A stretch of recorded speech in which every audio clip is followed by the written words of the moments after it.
So this morning we're joined by Dr. Bill Schindler, and Bill is one of our he is our keynote this year for Mountain Run Jam. So Bill, would you mind introducing yourself, telling folks a little bit about yourself, and then we can get into the different offerings you're bringing to Mountain Run Jam this year.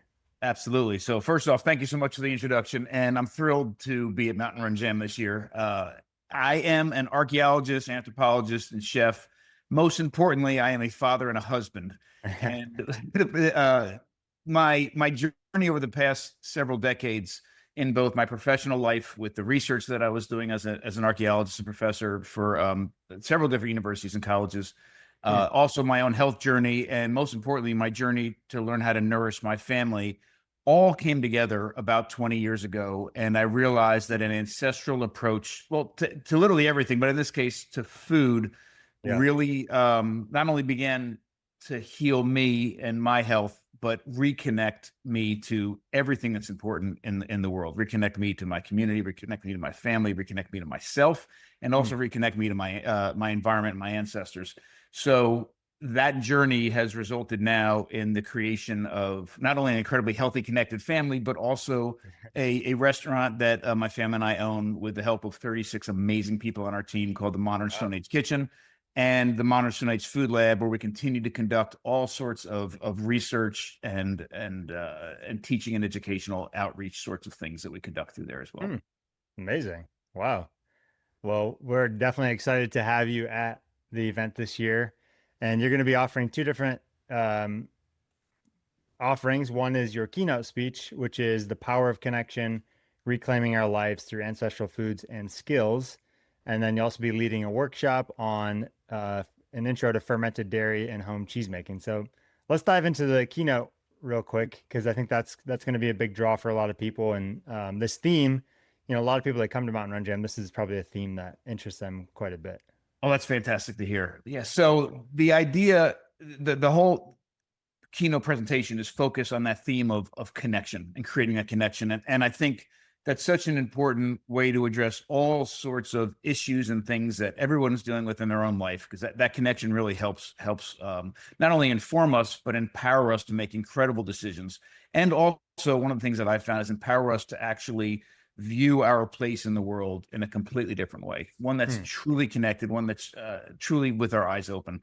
So Hmm. some of the themes that I'll be diving into are everything from using ancestral skills, things like, and some of this might, for some people, it's right down their alley. For some people, it might seem like a little bit of a stretch, but things like making and using stone tools, like the act Yeah. of flint knapping, right? Things like hide tanning and basketry and prehistoric ceramics and those sorts of things.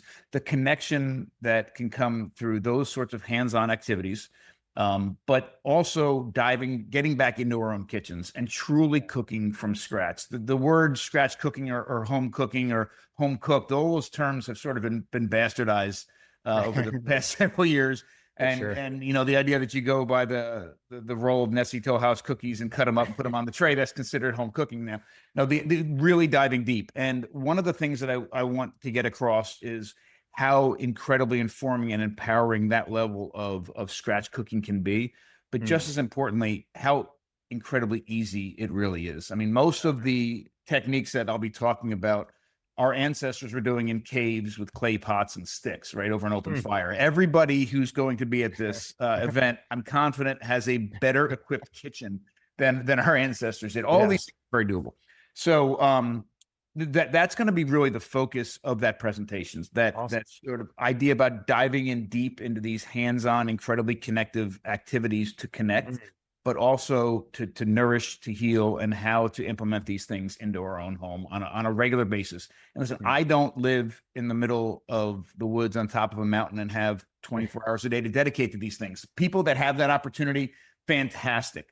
I live in a very rural area, but we live in a development. Our kids went through public schools. Our Yeah. kids played soccer. We had ballet practice. My wife and I both had careers. I mean, we are a family that is walking that line between these ancestral skills and deep empowerment and connection that comes from them, and also the other foot in the modern world, and that I know so many people are struggling with. And Yeah. my message is, it's doable. It's incredibly Yeah. doable, and Nice. work. The cheese one, though, I'm also excited about. So the demo and the workshop is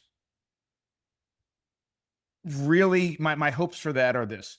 Everybody's going to be able to leave there with enough information to get over that hump of me maybe being scared of, man, the cheese seems just a little bit far from me. I get the sourdough maybe, and I've made some sauerkraut, but actually dealing with dairy, whether it's a fear about making somebody sick or a fear of it just not coming out right, how incredibly easy it is, and a couple of key tricks and sort of guidelines to make sure it's very successful, but also the basic approach to fermenting dairy is the first steps in almost every production of almost every cheese in the world. And if you have a few of these basics down, you start with this, and then you can branch out and do all sorts of things. So Cool. that's really my hopes for that. Fantastic. Oh, that's exciting. We've never had any dairy-based workshops. I know it's something people are always interested in, especially the cheese making. It's something I'm very interested in because, like you said, it seems it's like across the canyon. I can do yogurt, that's pretty easy, but the cheese, I don't know, it seems like I gotta study or practice or do Absolutely. something heroic to get there. And the other thing I'm real excited about having the opportunity to do this in front of everybody attending Mountain Run Jam this year is there's a lot of, like everything else, there's so much misinformation out there. And Yeah. there's several different ways to get at an end product that looks the same, right? There's traditional ways of making cheese, which not only have the most flavor and aroma and the best texture, but also the biggest health benefits. And Yeah. obviously, for many reasons, creates the most connection. And then there's shortcut versions of these things. And some of unfortunately, the shortcut versions are the ones that dominate the Google searches. If you Google search how to make mozzarella, 90 something percent of the results are going to be how to make a 30-minute mozzarella, which, and I'll explain it during the workshop, completely different end products. They look the same. They'll both melt on pizza, but on every level, those end products are completely different, and especially from a health perspective. So sort of dismiss some of these or blow apart some of these shortcut approaches to dairy. So we get back at not only the traditional ways to do it because of the traditional ways, but also because the end product is better in every single way. Cool. Wow, that's exciting. Hopefully I'll have time to attend that one because I'm really interested in that. Um, Going back to what you mentioned about the hand tools and stone tools, correct me if I'm wrong, but did you not come to Lynchburg to learn from Eric Callahan? Is that correct? Absolutely. Eric Callahan do you know Eric? I met him one time. One time. Yep. He was my longtime mentor. He's Okay. amazing. I used to go to Lynchburg at least once a year for years and years and years on end to attend his classes, visit him, work on manuscripts or things he was working on. Hmm. We've been making stone tools on this planet for about, the oldest one that's ever been identified in the archaeological record is 3.3 million years old. So you can imagine all sorts of different ways of banging on rocks, making tools, experts that do this all the time. I would, and this is not hyperbole, this is genuine. For 3.5 million years of stone tool making, Eric Callahan, who lived in Lynchburg, Virginia, he definitely ranks among the top 10 masters ever in 3.5 million years. I mean, the man was an absolute genius. That's incredible. Yeah. Yeah. I mean, he used to do these kind of like open house events where you could just come in and you could, flint nap or hang out, that kind of thing. So I did get to see a lot of his work, which was really impressive, and learn, things I never knew about stone tools. Like, for example, for some reason it sticks out in my mind is the scalpel that he made for one of his wife had a surgery, and he made an obsidian scalpel because I didn't know this. When you nap an edge, it's finer than any steel edge can ever be, and so the cuts that it make heal significantly faster and leave less scar tissue and things like that. Yeah, if it's done properly and it's made out of obsidian, which is what his scalpels are made out of, they are between 300 and 500 times sharper than a scalpel. And if I followed in his footsteps, I made the scalpels that all three of our children were delivered with. Wow. But yeah, it's amazing. I mean, it's so incredibly sharp that it actually separates the cells as opposed to pressing through them, and the scarring is so much less. And he was a pioneer in this, and they even still do, not all the time, but they do some eye surgeries and some cosmetic surgery with obsidian scalpels still today.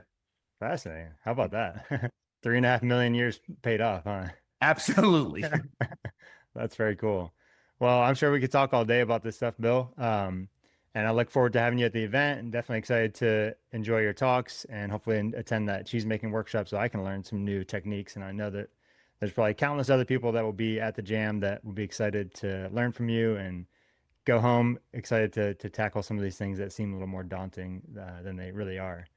Well, thank you so much for having me at the event. Thank you so much for this opportunity to let everybody know what they can expect. And I can't wait to meet you in person and everybody else that's there. Thank you so much. Well, likewise. All right.